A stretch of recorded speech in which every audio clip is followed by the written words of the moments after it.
ਕਹਿੰਦਾ ਚੜ ਜਾਵੇ ਗੁੱਡੀ ਬਹੁਤੀ ਹਵਾ ਨਹੀਂ ਕਰੀਦੀ, ਵਿੱਚ ਹਨਕਾਰ ਆ ਕੇ ਗੱਲ ਨਹੀਂ ਕਰੀਦੀ, ਉਹਦਿਆਂ ਰੰਗਾਂ ਦਾ ਕੋਈ ਪਤਾ ਲੱਗੇ ਨਾ, ਕਦੇ ਕਦੇ ਡਾਢੇ ਦੁੱਖ ਪੈਂਦੇ ਜਰਨੇ, ਕਰਦਾ ਮਾਣ ਦੱਸ ਕਿਹੜੀ ਗੱਲ ਦਾ। ਇੱਥੇ ਜੱਜਾਂ ਨੂੰ ਵੀ ਪੈਂਦੇ ਆ ਵਕੀਲ ਕਰਨੇ। ਗੱਲ ਇਹ ਆ ਵੀ ਜਦੋਂ ਖੁਦਾ ਦੀ ਜ਼ਾਤ ਇਨਸਾਨ ਨੂੰ ਅਰੂਜ ਦੇਵੇ ਨਾ ਤਾਂ ਹਕਾਰ ਨਹੀਂ ਕਰੀਦਾ ਹੁੰਦਾ, ਉਹਦੀ ਮਖਲੂਕ ਨੂੰ ਕਮਜ਼ੋਰ ਨਹੀਂ ਸਮਝੀਦਾ, ਜ਼ੁਲਮ ਨਹੀਂ ਕਰੀਦੇ ਹੁੰਦੇ, ਕਿਉਂਕਿ ਟਾਈਮ ਦਾ ਪਤਾ ਨਹੀਂ ਲੱਗਦਾ ਕਿਹੜੇ ਟਾਈਮ ਬਦਲ ਜਾਣਾ।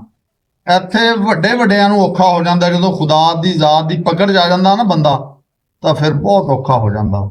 ਅੱਲਾ ਦੀ ਜ਼ਾਤ ਤੋਂ ਹਰ ਟਾਈਮ ਮਾਫੀ ਮੰਗਦੇ ਰਹਿਣਾ ਚਾਹੀਦਾ, ਜਿੱਡਾ ਵੀ ਅਰੂਜ ਹੋਵੇ ਉਹ ਤੋਂ ਮਾਫੀ ਮੰਗੋ, ਜ਼ੁਲਮ ਨਹੀਂ ਕਰਨਾ ਚਾਹੀਦਾ ਕਿਸੇ। ਅੱਤ ਖੁਦਾ ਦਾ ਵੈਰ ਹੁੰਦਾ, ਬਚਣਾ ਚਾਹੀਦਾ ਇਹਦੇ।